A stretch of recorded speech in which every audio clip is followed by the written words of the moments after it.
புதுக்கோட்டையில் மே தினத்தை முன்னிட்டு ஏஐடியு மற்றும் ஏஐடியுசி இணைந்து நடத்திய மே தின விழா பேரணி மற்றும் பொதுக்கூட்டம் நடைபெற்றது.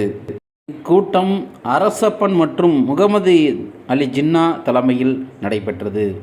இக்கூட்டத்தில் சுகுமாரன் மற்றும் சந்திரகுமார் சிறப்புரை ஆற்றினார்கள். அவர்கள் பேசும் பொழுது, திமுக அரசு தனது தேர்தல் அறிக்கையில் அறிவித்த பல திட்டங்கள் இன்று வரை அமல்படுத்தவில்லை என்றும், கார்ப்பரேட் கம்பெனிகளுக்கு தமிழக அரசு துணை போவதாகவும் குற்றம் சாட்டினர். ஸ்டாலின் நடைபயணம் போற பொழுது அவரே இறங்கி இந்த பெண்களிடம் வந்து, நான் அடுத்த முறை வந்தால் நீங்கள் வீதியில் போராட வேண்டியதில்லை, எல்லாம் நடந்துவிடும் என்று சொன்னீர்களே, என்ன ஆயிற்று? 4 ஆண்டுகள் ஓடிவிட்டது. பழைய பென்ஷன் என்ன ஆயிற்று? இன்னும் பதிலே இல்லையே.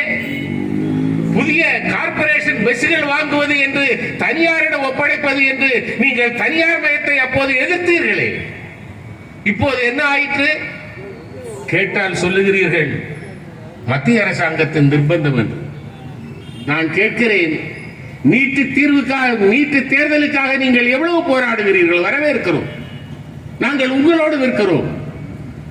இதே போன்று மத்திய அரசு கொண்டு வரக்கூடிய இந்த திட்டங்களுக்கு எதிராக நீங்கள் ஏன் நிற்க மறுக்கிறீர்கள்? அதுதான் பிரச்சனை தோழர்.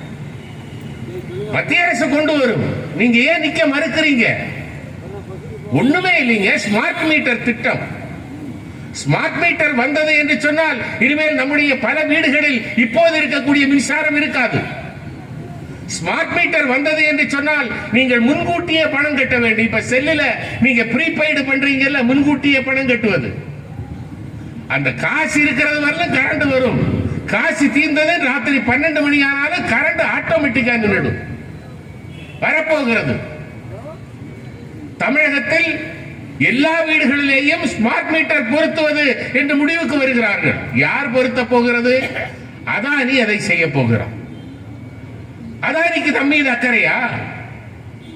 35,000 கோடி ரூபாவுக்கான கான்ட்ராக்டை அதானியிடம் ஒப்படைத்திருக்கிறார்கள்.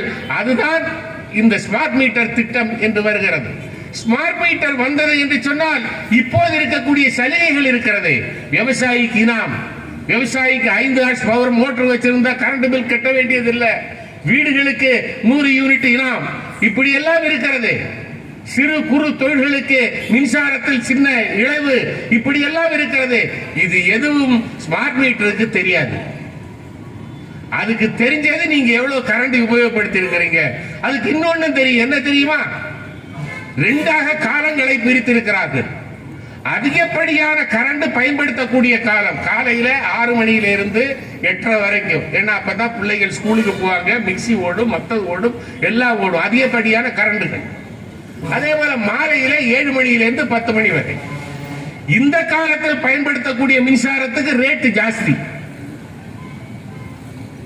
நீங்க யோசிச்சு பாருங்க.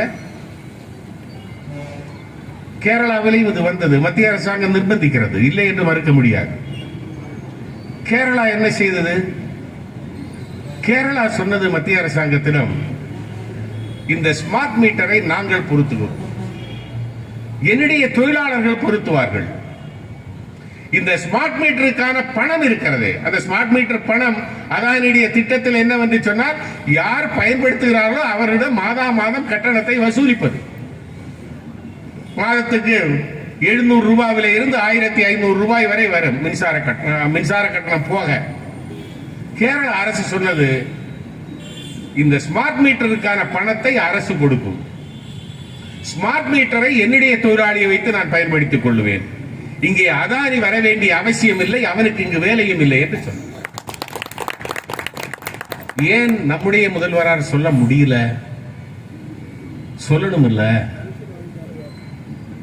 சொல்லுங்க. இதுதான் திராவிட மாடலுக்கும் சோசியலிச மாடலுக்கும் உள்ள வித்தியாசம். உலகத்தில் 2 மாடல் தாங்க.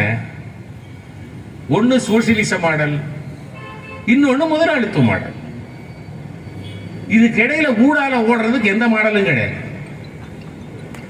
ஆகவே மக்களுடைய நலன்களை பாதுகாக்கப்பட வேண்டும் என்று சொன்னால், மக்களுடைய நலன்களை பாதுகாப்பது மட்டுமல்ல, அவருடைய எதிர்காலத்தை நிர்ணயிக்க வேண்டும் என்று சொன்னால், அதற்கு ஒரே வழி சோசியலிச மாடலை அமலாக்குவதற்கு எல்லோரும் ஒன்றுபட்டு போராடுவதானே தவிர வேறு எந்த வழியும் இல்லை என்பதை சொல்லி, மே 20 வேலை நிறுத்தத்தையும் மறியலையும் முழு வெற்றி பெற செய்ய வேண்டிய பொறுப்பு உங்கள் கையில் இருக்கிறது என்பதை சொல்லி நிறைவு செய்கிறேன். நன்றி, வணக்கம்.